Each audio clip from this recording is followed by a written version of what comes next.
Estou aqui para falar da biologia. Biologia, ciência que estuda a vida, a célula, os seres vivos e as relações dos seres vivos entre si e com o meio ambiente. E a nossa aula inicial do curso de biologia é sobre a organização celular. Como é que os seres vivos se organizam a nível celular? E eu gostaria que vocês lembrassem de um detalhe importante. Nós temos seres vivos que são formados apenas por uma única célula, grupo dos unicelulares. Temos os seres vivos que são formados por vários tipos de células, os pluricelulares. E os vírus?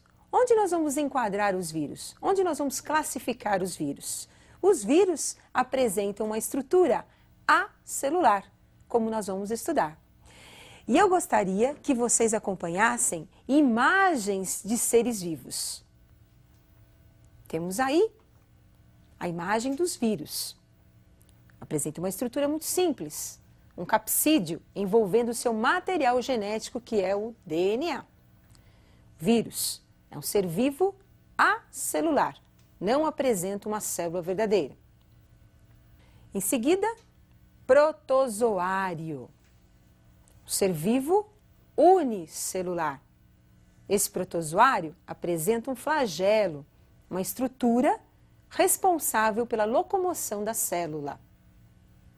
Mamíferos, representando o grupo dos pluricelulares, os seres vivos que são formados por vários tipos de células. As plantas, representando o grupo dos pluricelulares, ser vivo formado por vários tipos de células. Como acabamos de observar, você tem um protozoário, que tem apenas uma célula, organizando o animal.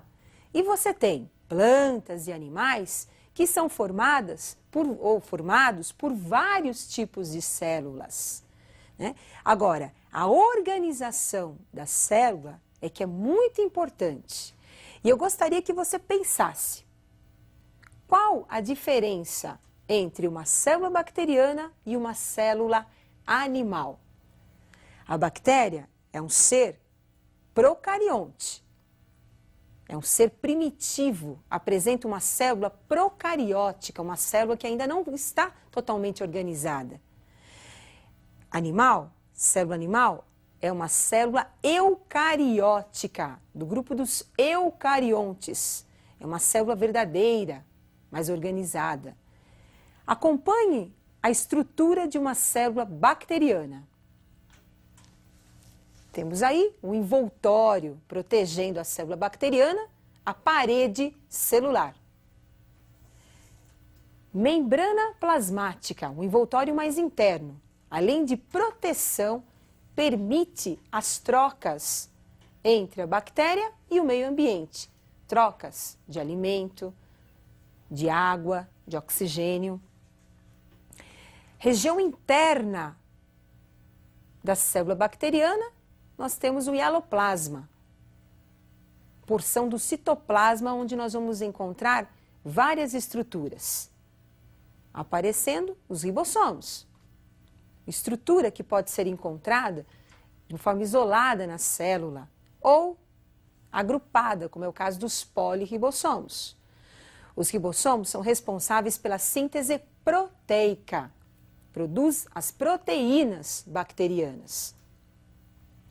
Nucleóide, material genético da bactéria. O nucleóide é a fita de DNA.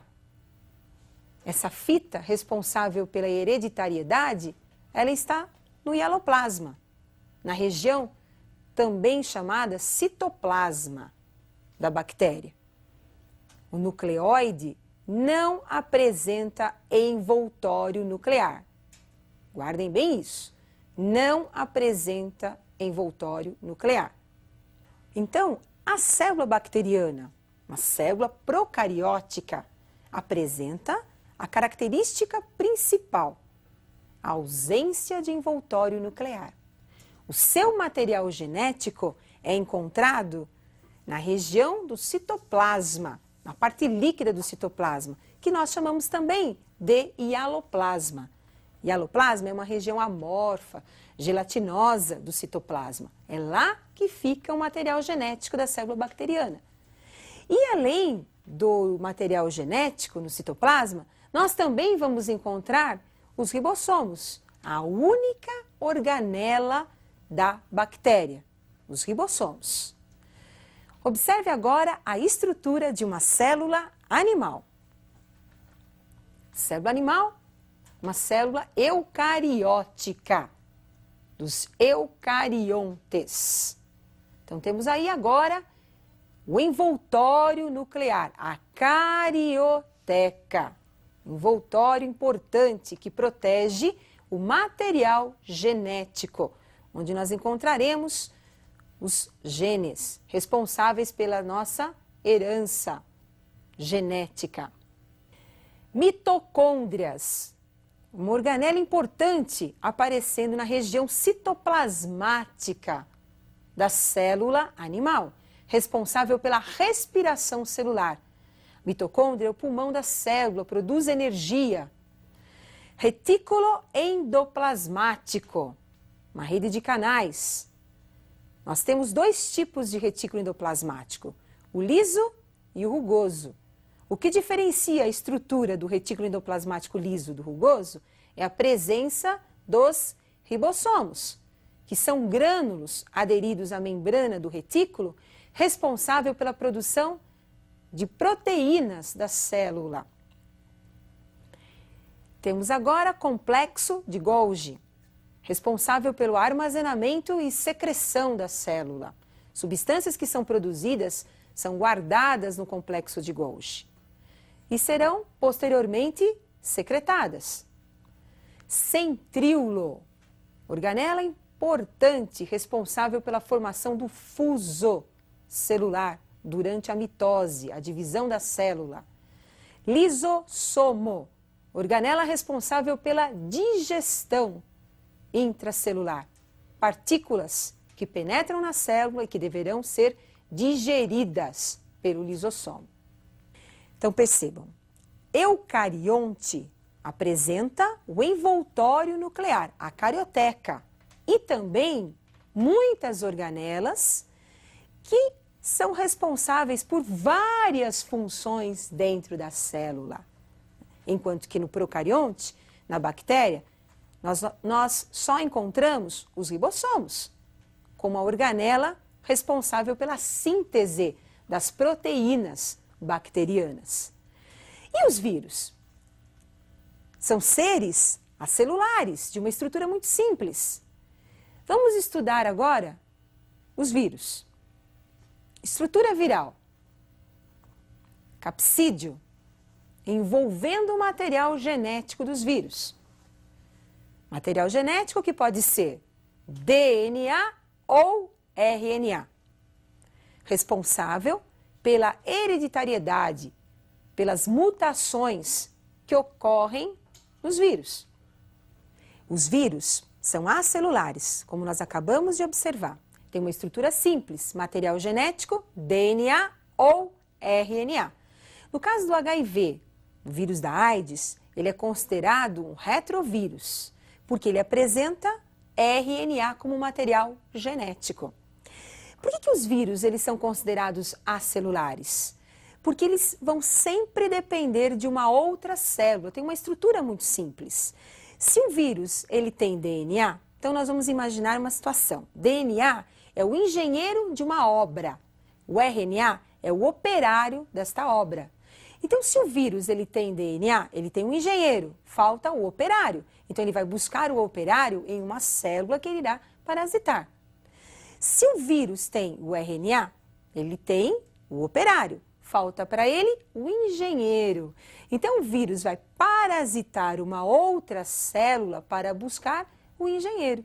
Então, por isso, ele é considerado acelular. Ele sempre vai depender de uma outra célula que ele irá parasitar para poder se reproduzir.